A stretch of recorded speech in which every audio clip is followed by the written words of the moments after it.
Hello guys, ഞങ്ങൾ പുതിയ എല്ലാവരും കോഴിക്കോട് ബീച്ചിക്കൊന്നാണ്. നമുക്കൊന്ന് കണ്ടു നോക്കാം.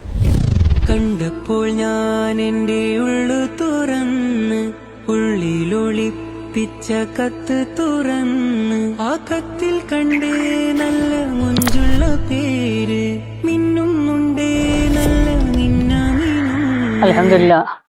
ഈ വീഡിയോ കണ്ടപ്പോ ഉണ്ടല്ല, ഞാൻ ആലോചിച്ചത് നമ്മുടെ സ്ഥാപനങ്ങളിൽ ഇതേപോലെ അഡ്മിഷൻ നടക്കുകയാണ്.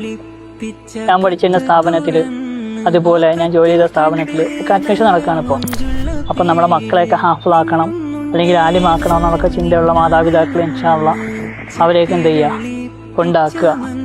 നല്ല സ്ഥാപനങ്ങളാണ് കരുനാഗപ്പള്ളിയിലായാലും ഓച്ചിറയിലും കായംകുളത്തൊക്കെ. അൽഹംദുലില്ലാ. അപ്പോൾ നിങ്ങളെ മക്കളെയൊക്കെ എന്ത് ചെയ്യുക, ഹാഫിളാക്കണം. എൻ്റെ മക്കളെ എൻ്റെ ഒരു മോനെ ഹാഫിളാവണം അല്ലെങ്കിൽ എൻ്റെ മോനെ ആലിമാവണം എന്നുള്ള ചിന്തയുള്ള മാതാപിതാക്കൾ എന്ത് ചെയ്യുക, നമ്മളെ മക്കളെയൊക്കെ അവിടെ കൊണ്ടാക്കുക.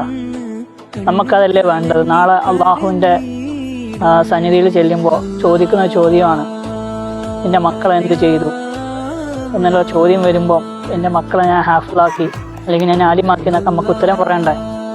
അപ്പോൾ ഇൻഷാ അല്ലാഹ് നമ്മളെ മക്കളെയൊക്കെ എന്ത് ചെയ്യുക, നമ്മളടുത്തുള്ള സ്ഥാപനങ്ങളൊക്കെ കൊണ്ടാക്കുക.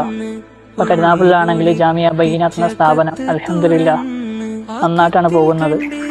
അതുപോലെ ഓച്ചിറയിൽ ഔലദവീല എന്നുള്ള സ്ഥാപനം, കായംകുളത്ത് മജ്ലിസ് സഖാഫത്തി സുനിയ, ഇങ്ങനെയുള്ള സ്ഥാപനങ്ങളൊക്കെ അൽഹംദുലില്ലാ അള്ളാഹുവിൻ്റെ തൗഫീഖ് കൊണ്ട് നല്ല നിലക്ക് പോകുന്നുണ്ട്. അപ്പോൾ ഇൻഷാ അല്ലാഹ് നിങ്ങളെ മക്കളെയൊക്കെ എന്ത് ചെയ്യുക, ഹാഫിളാക്കാനും ആലിമാക്കാനൊക്കെ എന്ത് ചെയ്യുക, ശ്രമിക്കുക.